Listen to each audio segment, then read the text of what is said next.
Assalamualaikum warahmatullahi wabarakatuh. Halo geng, jumpa lagi nih bersama Michan di channel Kisah Misteri. Pada kesempatan kali ini, Michan akan menceritakan kisah misteri yang berjudul Yayu Widiawati. Dan cerita ini ditulis oleh Iblis Katon, gengs. Dan jika kalian ingin membaca tweet beliau secara langsung, bisa banget kok. Nanti kunjungi di @karyawan_Tuhan. Dan seperti biasa, link akan Michan sediakan di kolom deskripsi ya, gengs. Oke, daripada lama-lama langsung saja ya, kita masuk ke ceritanya. Yayu Widiawati. Aku kenalan sama Yayu Widiawati di sebuah rumah sakit di Ambarawa. Sebagai kuli ya gitu, mengerjakan pemasangan keramik dinding. Kita kerjanya malam hari, sebab kalau siang digunakan untuk aktivitas, dan itu kontrak antar pihak RS dan pemborong. Jam 8 start kerja. Malam itu aku mengerjakan pas di ruang bedah. Tinggal ke lorong dan belok kiri sudah sampai kamar mayat. Selama bekerja rasanya biasa saja, gak ada merinding atau apapun. Tapi sewaktu mau merokok, kita harus keluar. Paling dekat lewat sebelah kamar mayat. Dan itu lorong untuk mengambil barang, seperti keramik dan lain-lain, sebab material di luar semua. Kalaupun salah potong keramik, kita harus balik keluar lagi. Nah, malam itu sekitar jam 1 dini hari. Tengkuku terasa berat banget. Dan merinding hebat. Bulu kuduku sudah tegang semua, termasuk bulu ketek dan bulu kaki. Aku bersama temanku, sebut saja Salamun dan Kardi. Aku keluar ruang bedah, alasan mau cari kopi. Sampai di ruang tunggu, aku duduk, dan kepalaku sandarkan ke tiang. Mata terpejam dan bangun karena dikagetkan suara perempuan. Aku kira suster atau penjaganya. "Mas, bangun." Suara perempuan dengan logat ngapak gitu. Aku kaget banget. Aku langsung bangun, duduk santai gak nyadar. "Iya mbak, saya pergi," ucapku sambil hendak melangkah pergi. "Bukan gitu mas. Mas katanya kerja, kok malah tidur? Ditungguin temennya itu loh," ucap wanita setengah baya. Aku memperhatikannya dengan seksama. Baju putih motif kembang dan bahannya tipis. Dan roknya sama warnanya di atas paha. Waduh, masih terlihat sisa-sisa kecantikannya, pikirku. "Woi mas, kok malah bengong? Lihat apa? Setan," ucapnya sambil tersenyum dan terlihat lesung pipinya. Iya bu," ucapku gagap. "Ih, bu, mbak kali," celah sosok itu. "Ya sudah mbak, makasih dibangunkan. Saya mau ngopi biar melek matanya." "Ikut ngopi ya mas." Baru berjalan beberapa langkah, mbaknya langsung di sampingku. Tak kirain tinggi, jebul pendek banget, candaku sambil berjalan. Dijubitnya pinggangku, dan terlihat mesra, so akrab. Sampai melewati gerbang rumah sakit. Di depan banyak toko yang sudah tutup, warung juga sudah tutup. Aku diajak duduk di tukang jahe di samping gerbang. Mesra banget duduk di bangku beton. Aku gak sengaja menoleh ke belakang. Tiba-tiba rumah sakit jadi gelap, cuma hitam pekat. Lalu mbaknya tahu aku menoleh dan langsung dipalingkan wajahku dengan kedua tangannya di pipiku. "Jangan dilihat," ucapnya sambil mendekat ke wajahku. Rambutnya terurai lurus, ke bawah dan seatas bahu. "Kopi hitam 2 mbak," ucap sosok itu. "Kita akrab, tapi kita belum kenalan. Namanya siapa mbak?" Tanyaku sedikit canggung. "Yayu Widiawati. Biasanya dipanggil Ayu," ucapnya penuh dengan senyum. Pikirku, apa gak capek senyum terus. Kopi disuguhkan. Aku keluarkan rokok dan aku nyalakan 1 batang. Baru aku hisap. Mataku melihat di seberang jalan di depan warung. Nampak sesosok pocong sedang berdiri mematung menghadap warung. Aku kucek mataku dan masih ada. Aku melihat Mbak Yayu. Mbak Yayu hanya mengernyitkan dahinya. Lalu Mbak Yayu mengeluarkan rokok yang aku letakkan di depanku. "Marlboro enak ya mas?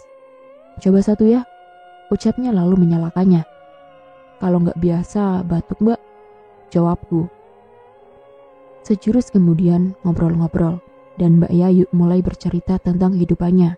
Mulai dari awal dan sampai ketemu sama aku.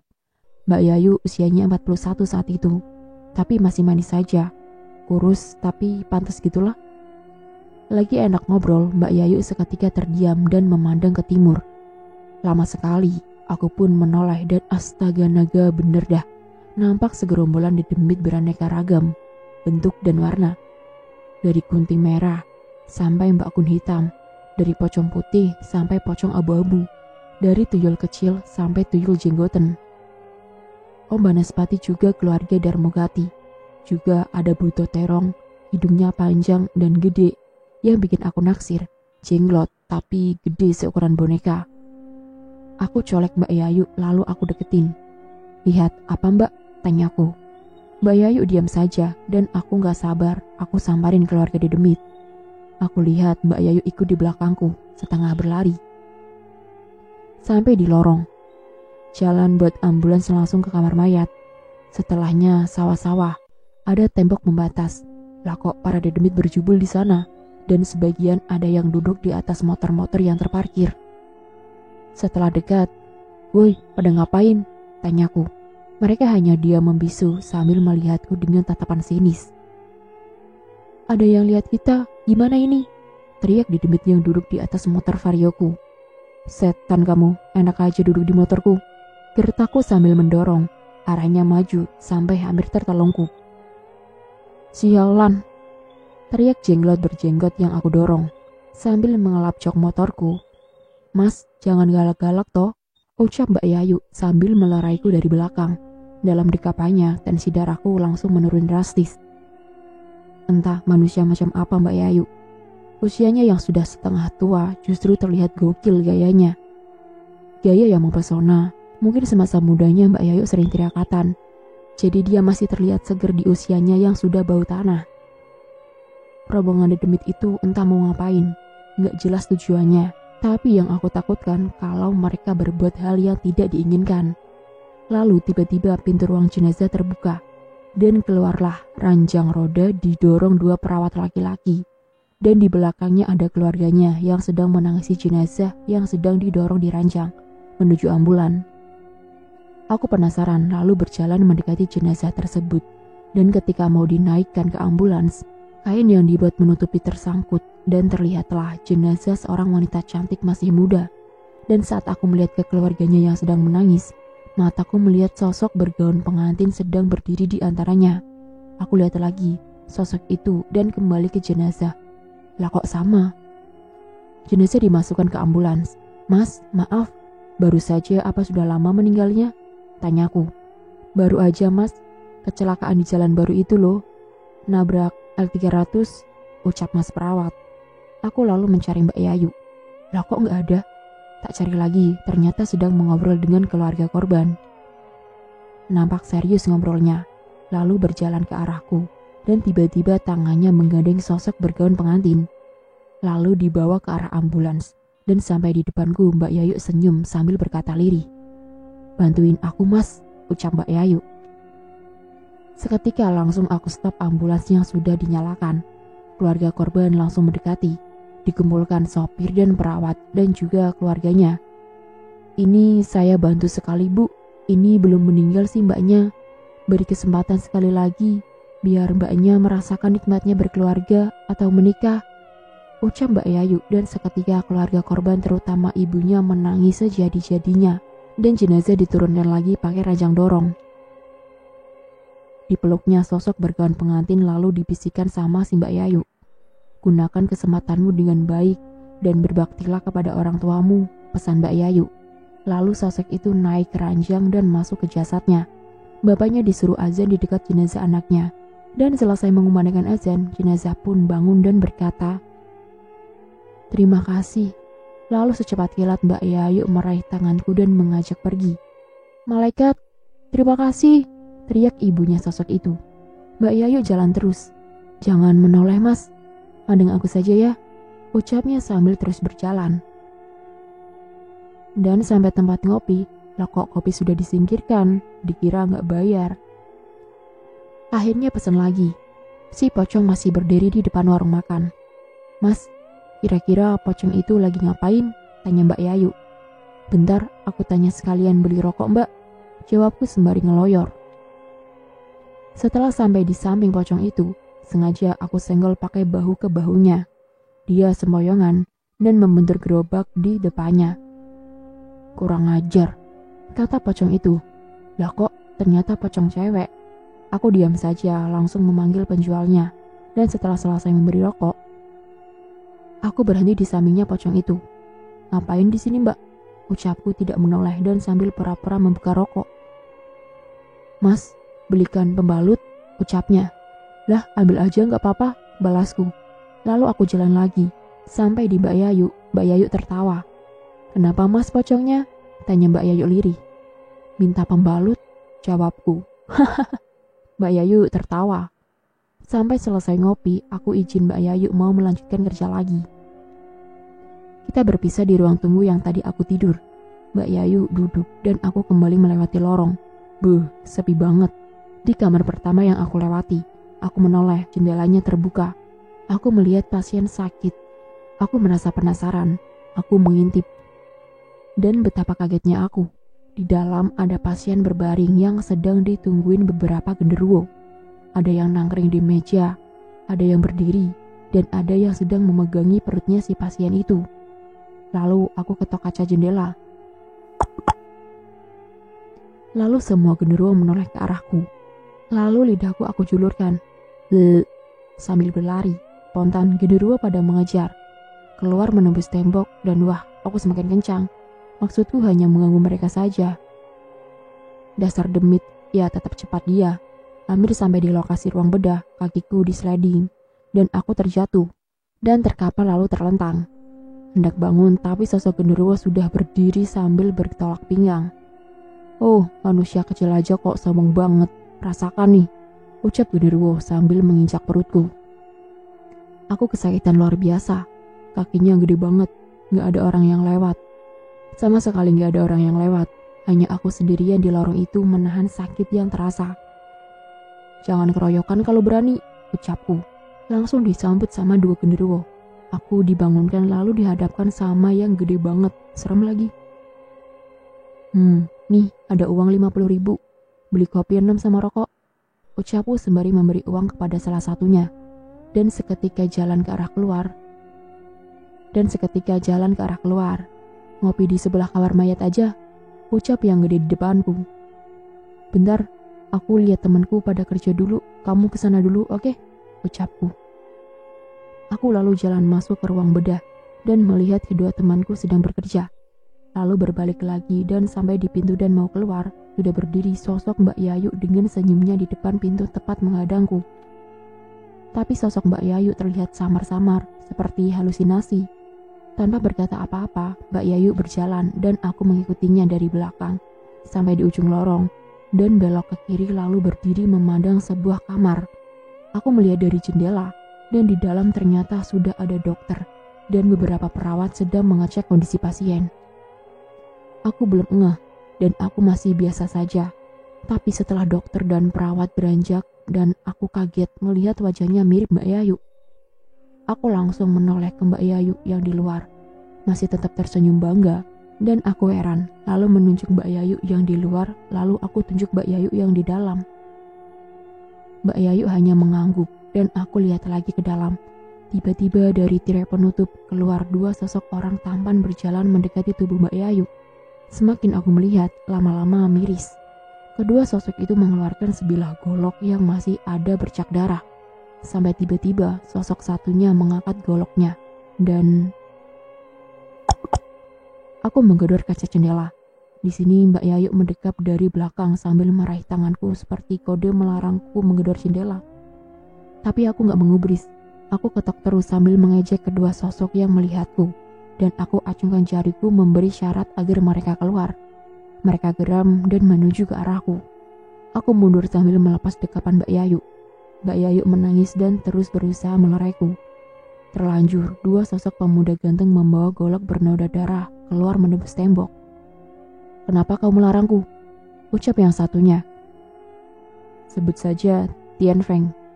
"Nggak kenapa-kenapa, mau tanya saja. Kok ini sampai begini, bagaimana ceritanya?" tanyaku.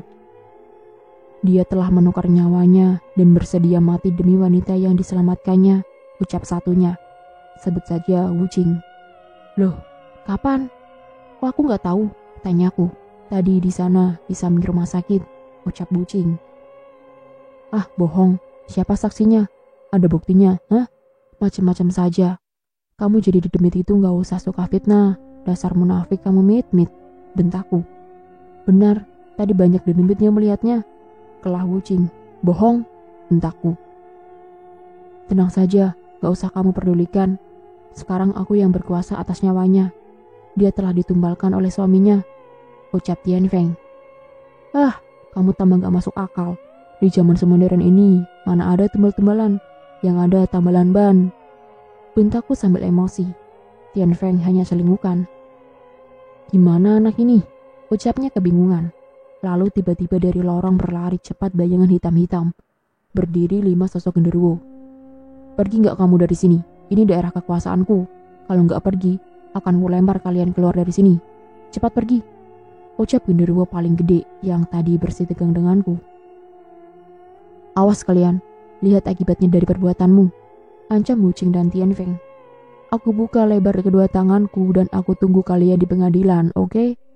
Ucapku sambil merentangkan kedua tanganku. Aku yang akan melindungi temanku ini.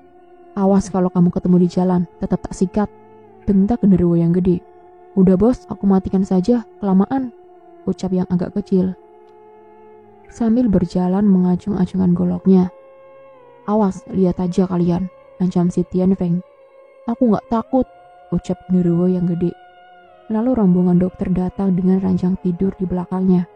Loh, ngapain di sini mas? Tanya dokter. Enggak apa-apa pak, jawabku singkat. Lalu Mbak Yayu dibantu para genderuwo masuk mendahului dokter dan perawat.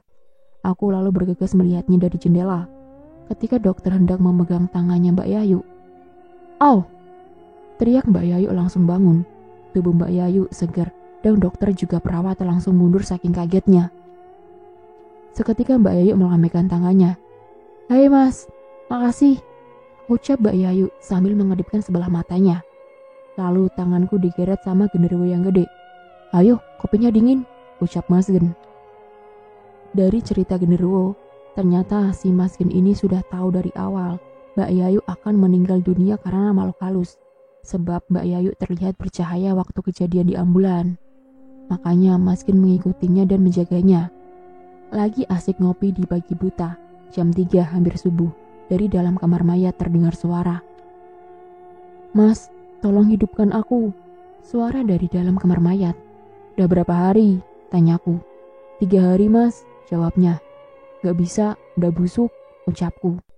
Aku 2 hari mas, ucap yang lain. Gak bisa, udah membeku sel darahmu, ucapku lagi. Lalu anak buah Mas Gen datang dengan tergesa-gesa. Lihat orang melahirkan yuk, ucapnya.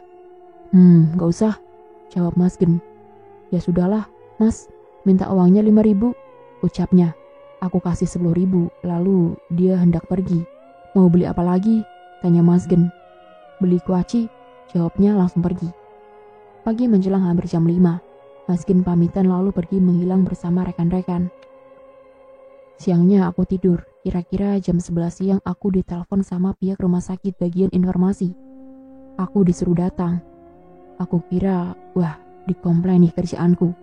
Setelah sampai jam 12-an, aku merapat sampai di ruang info. Ternyata Mbak Yayu lah yang meminta aku datang. Singkat cerita, siang itu aku diajak makan di sebuah warung. Gak remang-remang sih, tapi ya gitu, agak gelap-gelapan dikit. Lalu setelah makan, diajak mampir. Aku kaget, tapi gak curiga siapa tahu Mbak Yayu pemilik hotel tersebut. Sedangkan dia menjemputku di rumah sakit aja pakai Grab mobil. Setelah sampai lalu disuruh pulang itu sopir sama mobilnya. Sampai di dalam awalnya hanya dilihatin beberapa makhluk halus. Ya gak serem sih, kan siang. Lanjut malam, seperti biasa, masuk kerja. Kita baru berangkat habis isyaan. Lalu beberapa jam kerja, sudah duduk di meja bedah yang baru aku pasang granitnya. Sosok Mas Gen, aku kaget bukan main. Untung kedua temanku gak lihat. Mas, ngopi yuk, ucap Mas Gen. Masih sore, jawabku singkat. Udah, biar dikerjain teman-temanmu aja. Aku mau kasih lihat kamu sesuatu, ucapnya. Aku penasaran. Lihat apa? Kalau udah demit gak mau ah, udah males. Capek aku, ucapku. Ditunggu teman perempuanmu, ucapnya. Siapa? Ucapku. Des, teruskan ya, pesanku ke teman-temanku. Singkat cerita, ketemu Mbak Yayu di sebelah timurnya rumah sakit. Aku, Mbak Yayu, dan Mas Gen sedang bercerita di warung kopi menghadap sawah-sawah. Sahdunya. Lagi bercanda tawa. Mungkin ada yang terganggu. Dan tiba-tiba aku melihat dua sosok ulama sedang menyeberang jalan dan menuju ke arah kita bertiga. Assalamualaikum, salam kedua sosok ulama tersebut. Waalaikumsalam, jawab kami berdua. Maaf Kisanak, jangan terlalu berisik. Anak-anak didik kami sedang mengaji. Kalau kalian di sini berisik, kami ngajinya tidak bisa khusyuk, ucap salah satunya yang agak tua. Waduh, maaf Yi, kami tidak mengetahuinya, ucapku. Dan Mas Gen tiba-tiba berpamitan. Besok kita lanjut, aku pergi dulu, ucap Mas Gen langsung hilang. Akhirnya kami berinisiatif pergi saja. Daripada urusan sama dua kiai itu, padahal kami tidak tahu santrinya di mana dan sudah beda alam, mosok kami mengganggu. Mbak Yayu lalu menggandeng tanganku dan berpamitan segera pergi. Tanpa berkata apapun, kami meninggalkannya. Kita berdua melaju dengan mengendari sepeda motor dan sampailah di rumah Mbak Yayu. Sepi banget, rumah mewah tapi sepi, seperti tidak ada penghuninya. Masuk aja Mas, ini rumahku. Suamiku tidak ada di rumah. Dia sibuk dengan hartanya di luar kota, ucap Mbak Yayu. Sial, pikirku. Mas, aku hendak ikut Mas Ibis. Kemanapun terserah. Boleh atau tidak, aku akan mengikuti Mas Ibis. Mbak, maaf. Bukan menolak, tapi Mbak sudah bersuami, ucapku. Tidak peduli Mas, aku sudah muak dengan semua ini. Aku ingin kembali ke jalan yang benar.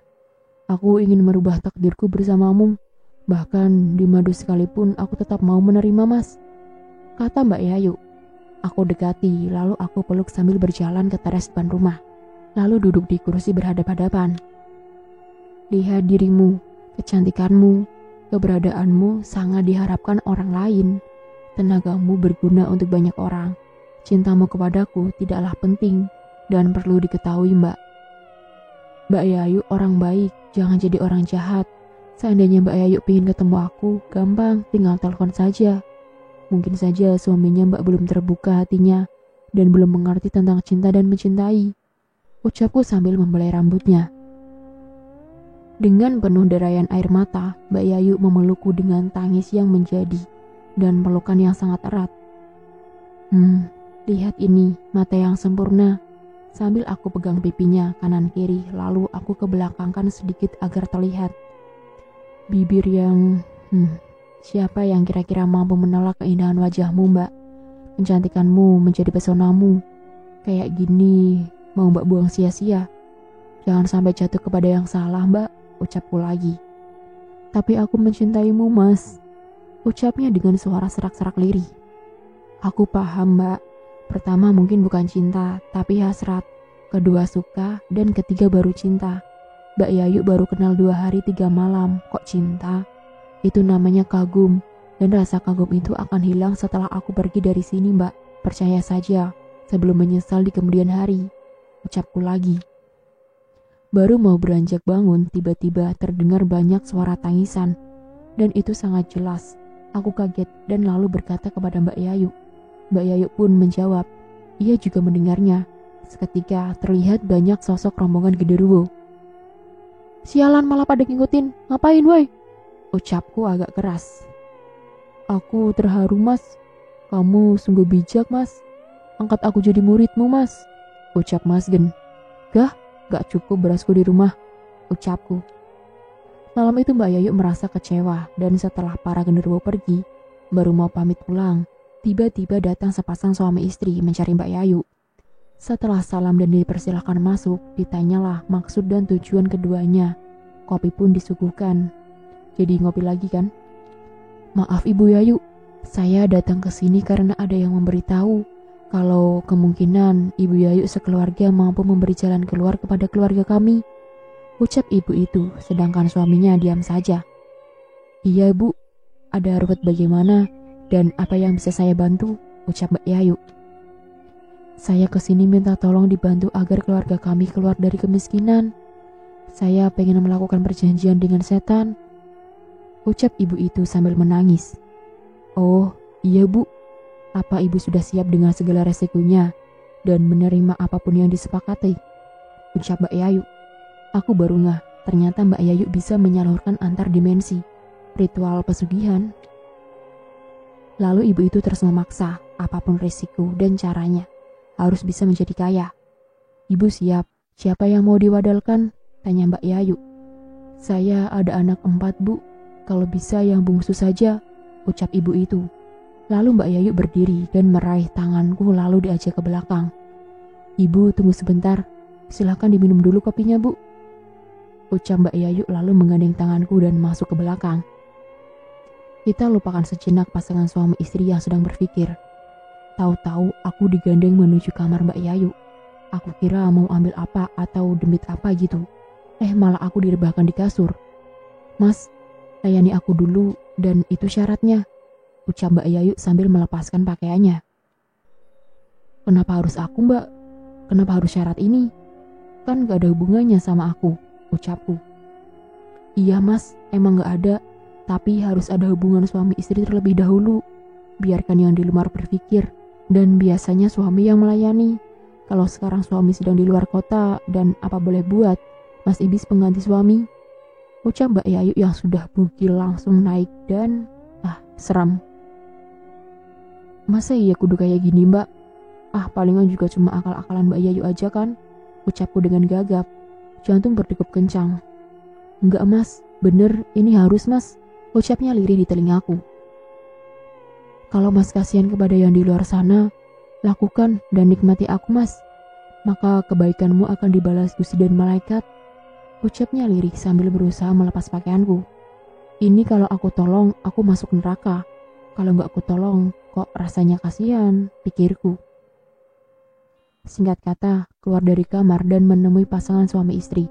Yang punya niat sebenarnya sang suami, tapi dia malu berkata, jadi si istrilah yang jadi juru bicaranya. Keluar sambil membawa sesuatu seperti pusaka gitu. Batu seukuran jagung menyala merah. Lalu diritualkan dan saat itu lampu dipadamkan di ruang tamu. Lalu si ibu berhadapan dengan Mbak Yayu dan aku berhadapan dengan suami. Beberapa detik kemudian angin menyapa di dalam ruangan kencang banget padahal nggak nyalain kipas. Pikirku sosok apa yang akan keluar. Lalu tiba-tiba sudah duduk di sebelah kita, sosok gede tinggi dan hanya hitam saja, bukan genderuwo. Terdengar suara bergema. Disampaikan niat si ibu. Dan ibu itu berkomunikasi langsung dengan sosok iblis itu. Siapa yang akan dikorbankan? Suara sosok itu langsung. Anak bungsu saya, ucap ibunya. Tidak, aku maunya kamu, bentak sosok itu. Seketika ibu menjawab. Tidak, teriaknya. Sudah bu, mau saja asal kita jadi kaya, ucap suaminya.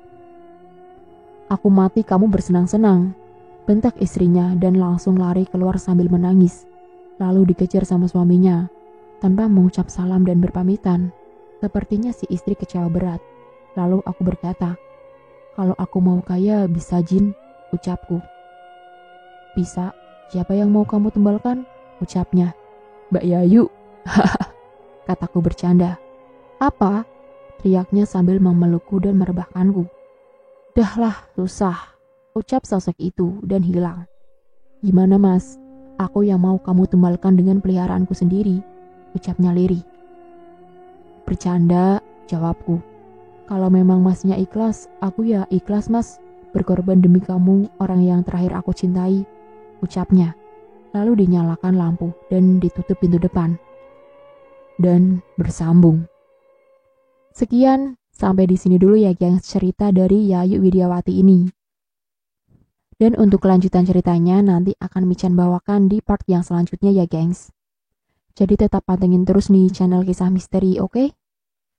Akhir kata Michan ucapkan terima kasih nih buat kalian yang sudah menonton video kali ini. Dan tak lupa Michan ingatkan untuk tekan tombol like, komen, share, dan subscribe ya gengs demi perkembangan channel Michan. Dan jangan lupa juga nih tekan tombol lonceng untuk mengaktifkan notifikasi cerita yang selanjutnya. Coret-coret juga ya di kolom komentar apabila ada kata ataupun kalimat yang kurang tepat. Dan jika dalam cerita ini terdapat nama tokoh ataupun karakter yang sama, itu hanya kebetulan semata ya gengs. Bye-bye, wassalamualaikum warahmatullahi wabarakatuh.